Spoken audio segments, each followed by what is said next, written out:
Hello, welcome to our channel all about home electronics. In this video we're going to show you how to hook up an Xbox to a receiver using an HDMI cable. We'll show you some setting adjustments you may want to make as well. If you're not already a subscriber, there's a free subscription button at the bottom right of the video. Anytime we publish new tips you get notified. We're going to start right after this.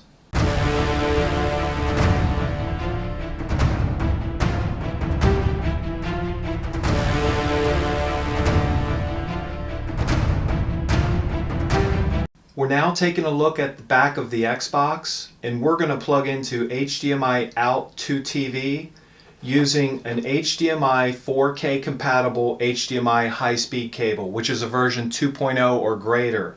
Now this method will work regardless of how old your Xbox is, and you won't need to have this high a version of HDMI cable for older Xboxes.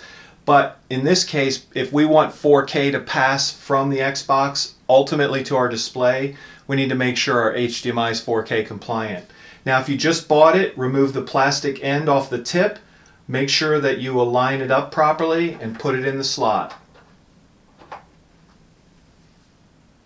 Now we're going to connect the other end of that HDMI wire to the back of our receiver. Every receiver is going to look a little different.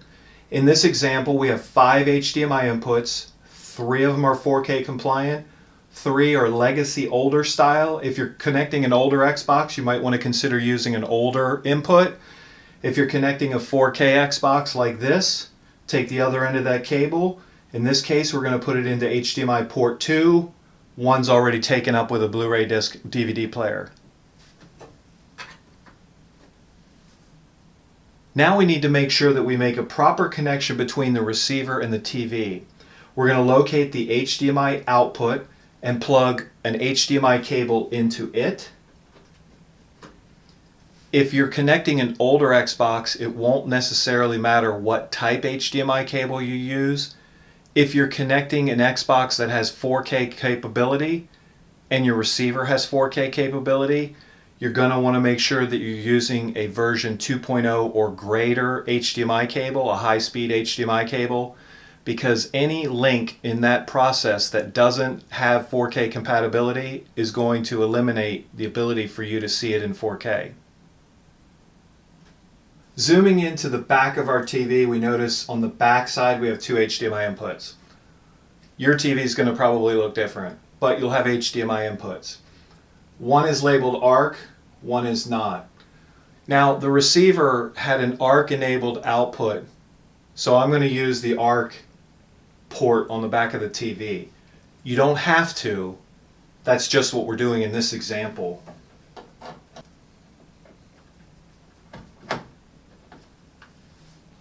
Now that we made those connections, we just need to power everything up and make sure the TV is set to the correct input and the receiver is set to the correct input.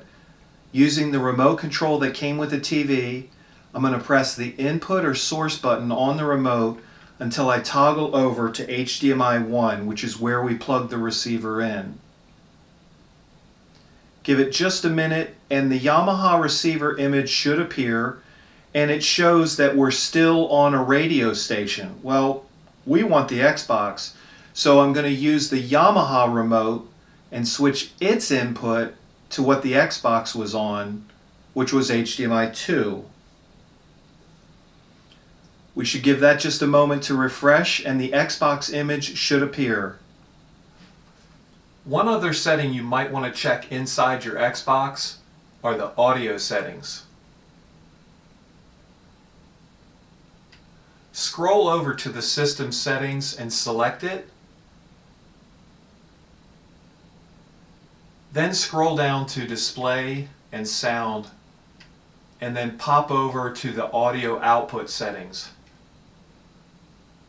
Because we connected our Xbox to the receiver using HDMI, these are the settings we'll want to take a look at. Our example receiver does support 7.1 surround sound.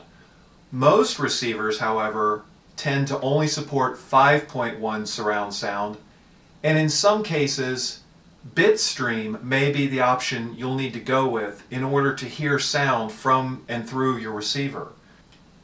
And an absolute last resort might be to select stereo uncompressed, which is simply left and right, has no surround sound component to it whatsoever. Now you'll notice down there on the face of the receiver it's set to 2-channel stereo. We don't want that. We want an automatic decoding of like a surround sound signal. On the Yamaha remote control, we're going to switch it to auto, surround sound decode. If you have any other questions about how to do something with your Xbox, go ahead and publish them in the comments below the video. That wraps up how to connect your Xbox to a receiver using an HDMI cable. If you liked the video, please give it a thumbs up. Don't forget to check out some of our other videos. Otherwise, have a great day.